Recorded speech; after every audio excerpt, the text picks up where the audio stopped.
What's up, everybody, and welcome to episode 6 of our Wheel of Time Season 1 review. I'm Chip. I'm Brittany. And if this is your first time here, this is not an initial review. We've seen these episodes a few times now, and we're just going back through them and giving you our thoughts on each episode. Also, I have read the books many times. Brittany has not. I'm a non-book reader. And we will give you our thoughts on the show from those two perspectives. So we're going to go ahead and just jump right in with the cold open. And a pretty interesting scene that really threw me off a little bit when it first came out. But I absolutely loved, and we get to see Siuan Sanche as a child. What did you think of this? I absolutely love this open. I loved meeting Siuan's dad and seeing that he has like one hand, and also seeing a new town called Tyr, and how basically people were not nice to people that could channel, or houses of people that could channel, and their houses burned down. Yeah, I think, again, from the book reader perspective, it was an awesome scene because it's not something that you get from the books. This is completely new, but it accomplishes a few things, right? Like you mentioned, we hear about Tyr, which is a country in Wheel of Time. We also get to see how there are certain places where the Aes Sedai are not welcome, or people who can channel are not welcome. It's not just men in this world, right? They've spent a lot of time focusing on men who can channel and how bad that is, but there are places in this world where women who can channel are just as equally looked down upon. So, and it's not just people like Children of the Light. And, I think that was a very interesting way to show that. They burned down their house, which is something that would have happened elsewhere in the book. So I was really happy to see that. Plus, as a person who knows Siuan and as a character, it was just great to see this origin story that we really know nothing about. She kind of alludes to her dad being a fisherman, but you never really get to see it. So I loved it. I thought it was awesome. In the hierarchy of cold opens, though, it's going to be number 3 for me. Right. I think overall, one of the things I liked about the cold open is that her dad, I mean, you could obviously tell that Siuan is like far ahead of most at her age people that can channel. I mean, she's like tying knots. She's doing things. This is a very good channeler, and her dad probably doesn't know much about it, but he knows that he believes in her so much that he sends her off alone to go into Tar-Valon to go to the White Tower. And it's this heartfelt like moment, and I certainly had tears kind of in my eyes and running down my face during this moment. I would cry at a commercial, so it's not like too far off for me, but it was a very, very touching moment. I agree. I thought it was just a really good way to kind of show in this world, this is something that could happen, right? You notice your daughter has these powers. The only place she's going to be able to cultivate that or learn how to do it is the White Tower. And it's got to be a hard decision for the parents to send them off knowing that you're most likely never going to see them again. And that's what he did. And I thought they captured that very well. It was also, safer for her. You don't want to be in Tyr, getting these powers and exploring these powers with a bunch of people that want to kill you for that. So, yeah, but he could have been unsupportive and said, no more channeling, just be normal and exactly, or try to hide it. Instead, he said, you have to go off. And he, says the whole thing about, who she is as a person. You're strong as the tides. You're all these things. Like, he didn't just support her. He, sent her off feeling as if she is strong and is capable, and no one can shame you. Like, you be who you are. And I loved that moment for her as a child, even though it was hard. Definitely. So yeah, it was a good cold open. Definitely had me hooked for the rest of the episode, but what really got me in was the comeback from the opening credits, and it's boom, she comes, the Amerlin seat's coming in. I mean, it was, I get goosebumps just thinking about it. It was the one scene that I was really hoping that they would get right, and they got it right. The Hall of the Tower was not exactly what I had pictured or what I had thought, but it looked awesome. The lady who plays Siuan is a badass, man. She killed that role. You know, and they bring in Logain, and Logain again tries to taunt them into killing him, which I thought was played perfectly. That's exactly how a man He's so who'd great, been yeah. had been gentled would act. And I can't wait for him to come back around, which I hope he does. You know, if they follow the book, he will. Spoilers, but that whole scene, you know, she talks to Moiraine and everything, I thought was spot on. It's exactly how you expect the Amerlin to act, and I loved it. I thought it was great. What did you think? Yeah, I've heard that when Moiraine, Leandrin, and Alana, you know, kind of talk out of turn, that's not something allowed. But they do allude to that in the episode, that things are going crazy. Like, people are talking back to the Amerlin. There's an obvious, like, situation going on there. So I don't know what you thought about that. Oh, I loved it. I mean, I thought exactly that. You know, it's supposed to be, you don't talk back to the Amerlin, what she says goes, and they're laying seeds for stuff that's going to happen later, I hope. Like, these are all setting up big payoffs down the line, which I think was great. You know, seeing the politics on display is exactly what you want when you're in the White Tower. I mean, that's the whole thing, and it's just so cool to see it come to life. Also, the costumes are out of control. They're so good. Yeah. Like, everybody's clothes was different, but they were all wearing their colors. Like, it's, you know, in the book, it's just they wear a shawl that has their color on it, and that's it. But this was like, you know, we're repping our team. We got the whole colors head to toe, and I thought it looked awesome. Each woman had a different outfit, different style. Leandrin presses the Amerlin to ask Moiraine what she's doing out on the road for 2 years. She hasn't been back in 2 years. And so the Amerlin says, all right, Moiraine, tell me what you've been doing. And Moiraine says, I cannot. The Amerlin says, you cannot or you will not. And then she was like, I cannot tell you. And that kind of goes into the second scene, because the Amerlin says, you know, I'm going to give you a judgment call and we'll come back tomorrow. So a lot of this episode happens in this one day. After Moiraine gets her tongue lashing by the Amerlin, she then goes to find Rand and Mat. Her little eyes and ears network tells them where they're at, and she shows up, and Rand is obviously like a little wary of her. He doesn't know what she's going to do. And she subsequently heals Mat, which I thought was awesome. It's a little different than in the books. It was a little bit more serious, needed more Aes Sedai to heal Mat from that dagger. But I understand why they did it the way they did it. And I think the scene played out really well. Rand went from being confrontational to afterwards being like, okay, I'm sorry, you're actually pretty cool. And, you know, I like to see that change. You know, that's how it should be. You know, he should have trusted Moiraine more, but he didn't. So I don't know. What'd you think? Okay, so number one, so Moiraine comes in. Rand tries to protect Moiraine, and Mat and Lan's like, no, sit down, little boy. And Moiraine pulls the evil out, and with it comes the dagger, and she's like, how could you take this from Shadar Logoth? What a stupid thing to do. But she pulls out the evil from him, and it's like through his mouth, it's like snake, it's like coming out. It's so crazy. It was really cool to see. And then of course that does provide Rand with a little bit more comfort dealing with Moiraine as a whole. And so that was an interesting moment. I will say that during this day of preparing for this judgment, Moiraine is like on it. Like, she's like getting stuff done. Like, she's moving and grooving. And so that's an interesting thing. Yeah, and she is really busy because her next stop is going to Egwene and Perrin, finding out that they were hostages to the White Cloaks, and Egwene returns those rings, which I thought was awesome.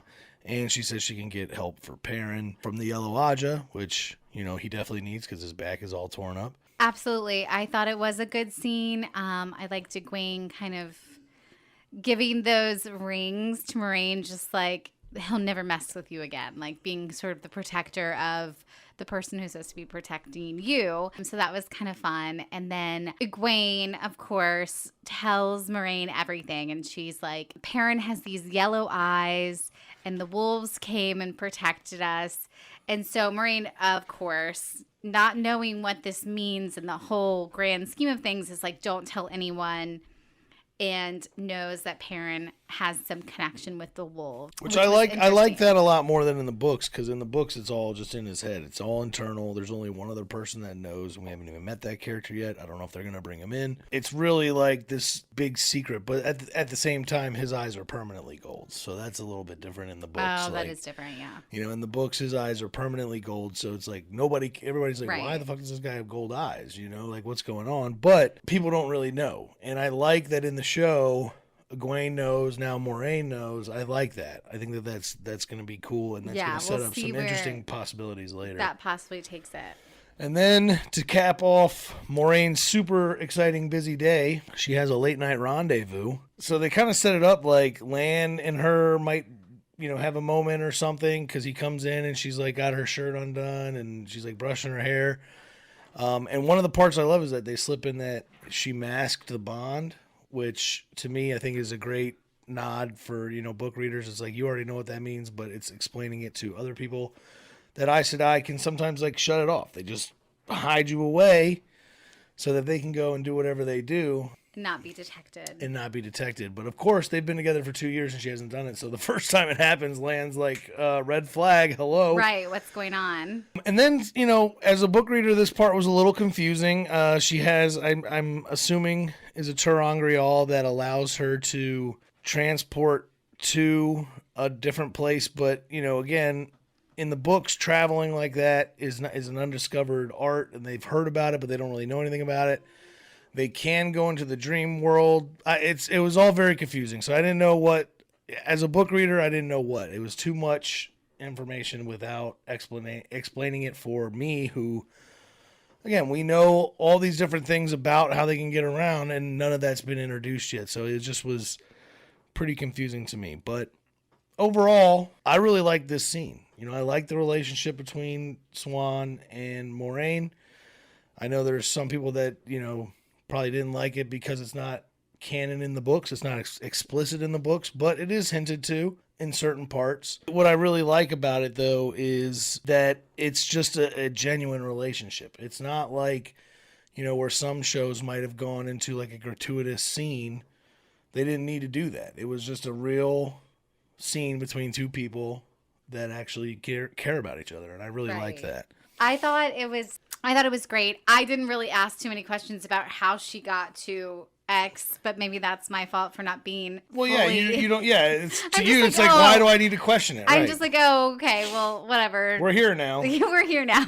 I assumed it was some sort of thing. I don't know if anybody noticed, but when she goes to this place and meets Swan, it is like a... Did you notice it's like a hut? Yeah, it's like a fishing hut. A on the fishing river. hut, and Yeah. she's doing her ties that her dad told her to do. You know, he said, do your ties every day. And that's where it's confusing for me as a book reader. It's like, are they really in Tyr, or is this like some kind of dream scenario that they can go into? You know, maybe we'll find out later. I don't know, but maybe it's maybe pretty it'll happen confusing, again yeah. or something, and we'll find out. It's pretty confusing. But I thought the scene was great. Some things to kind of touch on from this particular meeting was, so Moiraine says that she met a gleeman along the way that said that it was a multi-headed dragon. So there's some hints to maybe there's not just one dragon.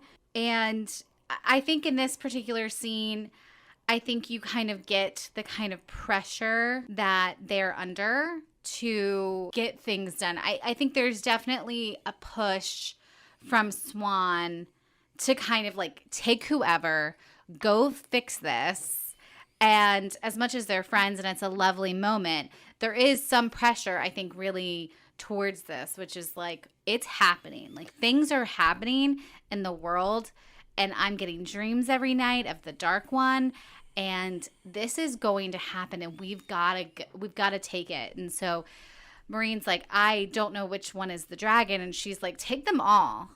And Moiraine knows that that could possibly be a death sentence for some of the kids that are going. Also, one of the things we didn't hit on was that Moiraine had this meeting with the head of the Blue Aja. And she said, Moiraine, you're going to have to come back and live here full time again, because I have to go. And there's all these different world building things. Some things happening here and things are happening over there. And so that was kind of fascinating to kind of hear the drama of the worlds. Yeah, no, I agree. And I think back to what you were saying about their discussion, like the fact that they talked about their plan openly was really interesting from a book reader perspective, in that they don't ever really do that. Like they kind of talk about it a little bit, but not till much later in the series. So it was good to see that up front, and good to see, like, you know, it made sense to me.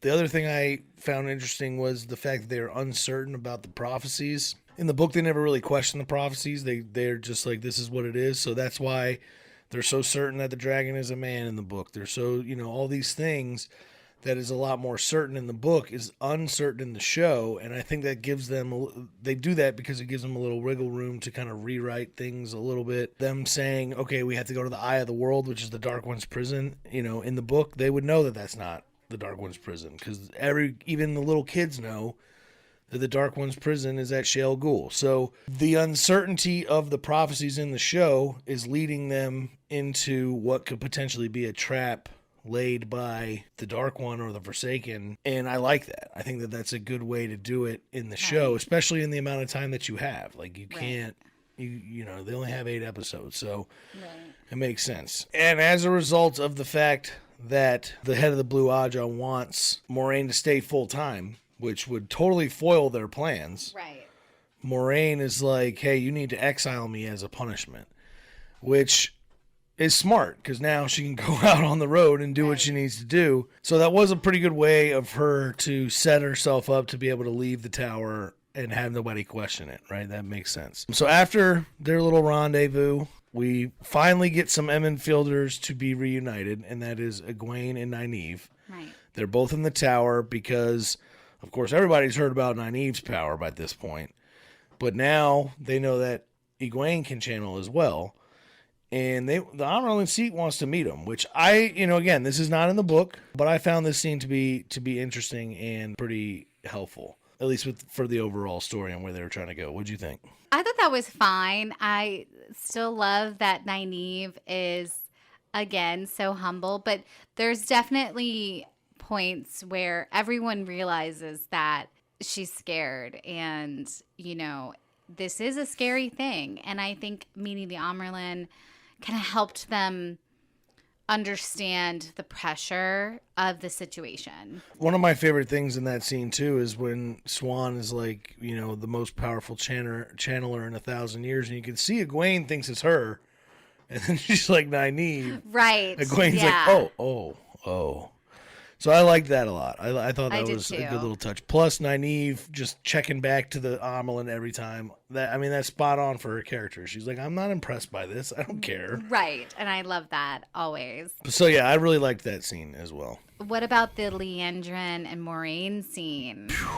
Can't go past that. I mean, I verbally was like, woo, when that happened, because, you know, Leandrin is trying to blackmail Moiraine. She's like, oh, I know that all 5 of these people all came from the same place. You know, why don't we ask the Amyrlin about that? And Moiraine has the best check. She's like, yo, I know you'd be seeing this guy on the other side of town. What if I told? I'll tell the Reds about that. And man, that shut her up real quick. It did. So I really liked that scene. I thought that was great. And again, it shows this inner tower politics that, you know, you get to see briefly in the books, but it's so fleeting in terms of the overall story. And now we're getting deep dive into it because, again, they don't have the luxury of, you know, writing, you know, 15,000 pages, whatever it is, right, to explain it. So I really love that. And then Moiraine goes to see Loyal. We don't know why, but again, Moraine's she's like doing all of these things. Then we go to her judgment.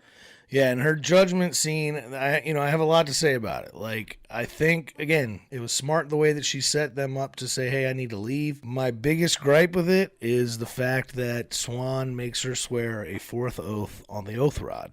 Now, if you're a book reader, you know this would never, ever, ever, ever, ever, ever, ever happen. I mean, it would just never happen. It's like blasphemy to even suggest that the Amyrlin would force an Aes Sedai to take another oath to obey her. I mean, that's just against everything that the Aes Sedai stand for. And it really makes me upset that they did that. Like, I get you want to introduce the Otheron, and I get that you want to make this seem like a serious moment, but that is something that would just never happen in the world of Wheel of Time. It just wouldn't happen. And the fact that they did that, they better have some payoff down the line. That's all I got to say, because it really was a huge knock against this episode for me to have that in there, and that's really all I got to say about that. So I have a slightly different, obviously, I don't know, I didn't read the books, so I don't have some of those gripes against it. And that's why we're doing this show. I will say, and I've been saying that Moiraine's been kind of on this, she's been on the go and on this like moment. She's really ready to go take on this adventure, but she gets to this moment where she has to basically say goodbye to the life that she's known for all these years. Even though she's been traveling, she's always been an Aes Sedai. And I guess she still is, but she's always been able to come home. And that's always a thing. And I think in any person's life, when you're kind of like, you're like gung-ho and you're like, I'm doing this, I'm leaving, or I'm going to do this. And then you get to the day where it's going to happen and it's like, everything is different and it's a change. And so it was kind of nice to see that Moiraine had been sort of like pumped up all day, and then she's at this moment where she has to give everything that she's ever known, or at least in her adult life, away.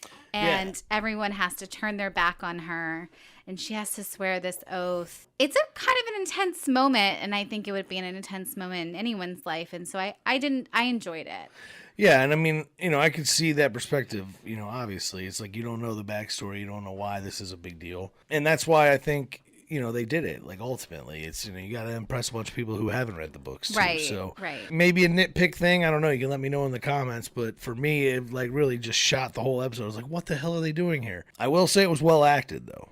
The acting, I mean, it's never been bad in this show, but it was top-notch. And, it was great. But as she's leaving, everybody turns their back on her. I love that. And then it leads us to the, end of the episode where they finally are heading out to the ways. They're going to go travel to the Eye of the World to and stop everyone the at this Dark moment One. is reconnected. And now we finally get reconnected. Everybody is hugging. And I think that was a great moment. Like, I didn't really realize it the first time I watched it, but there's genuine emotion in the way they greet each other. Like, they're all very happy to see each other. Right. And it seemed like a group of people that actually do know each other and love each other. So that was a nice moment. Two things about this scene I didn't like. One, from a book reader's perspective, of course, the ways is supposed to be able to be opened by Ogier, by anybody. You don't need the power.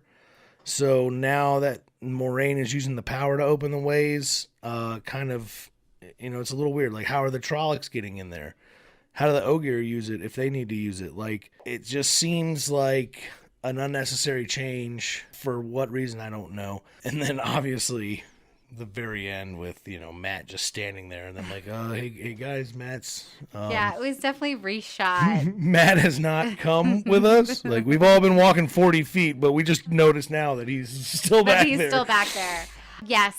If you don't know by now, the character that plays Matt does leave. Yeah, the actor, this was his exit of the show. This was his exit. And still up to speculation as to why. We don't know. And really. It was fine the way it was done. It was just, it's kind of comic. It is kind of comical. Like, you can easily make a meme out of it. They're all just the doors closing, and Matt's still back there. I almost wish they would have closed it and then been like, oh my gosh, Matt's not come. here. Right. Yeah. And then it would have just been like, well, what do we do? And, but instead of being like, oh my gosh, Matt, and then like not doing anything about it was a lot. Hey guys, the door's closing, but Matt's out there. Oh no, Matt. And it, super corny. So, I'm sure that they had to reshoot that and didn't really, I guess, like overly look at the lines or something. It definitely wasn't the original plan. It was not the original plan. Again, having seen the episodes upcoming, there's definitely scenes that you could tell that were supposed to be Matt and he's not there. which is unfortunate because he did such a great job. So good. He was, in my mind, Matt. And, you know, I'm confident about the guy they hired. He looks good, too, so it's not going to be bad. It's just unfortunate that it didn't get to end the way they had planned it because of these unforeseen circumstances. And we don't know why he left, and we don't know what happened there. But, you know, hopefully it's nothing too bad or nothing too serious. And I do think it's going to be kind of big shoes to fill for the next actor. Sure. But they've picked really, really well so far. So I think that I have he'll be complete great. confidence in their casting. Like, I do too. I do not doubt that they'll cast the right people for every role. But I do feel for this first season so far because they did lose Matt. They only had 8 episodes. I think it was filmed like during COVID. So there's lots of things like hitting this show like at once. So if they come back with a season 2, that's like amazing. I mean, it will be sky's the limit. Sky's the limit because it's such a good show. But I love how Moiraine, her last line is "the wheel weaves as the wheel wills." You know, that's just a nice nod for the book always readers. a good nod. I would say overall, this episode for me, I would say about a 6.7. I should go lower because of the oath rod thing. It just drives me nuts, but I think a 6.7 is about right for this episode. It was good. It wasn't great. It's not the best. Right. It's not the best. The world building, the politics of the tower were great. It's just that oath rod thing really threw me. So we'll see. Hopefully they have an explanation for that later. But we'll see. What did you think? We'll see. I thought it was a 7 for me. A solid 7. It was a good episode, not the greatest episode. And I'm glad we're moving on to the next kind of adventure now. Into the ways. Right. And the ways were different. So it's not just like a normal go out back into riding horses and do all that. It's like a different kind of adventure. So I'm excited. Couldn't have said it better myself. And we will definitely come back with a review of episode 7 very shortly. Be sure to like and subscribe if you're enjoying the content that we're putting out. And make sure you hit that notification bell so you don't miss our review of episode 7 when it drops. Thanks for listening and have a great night. See you later.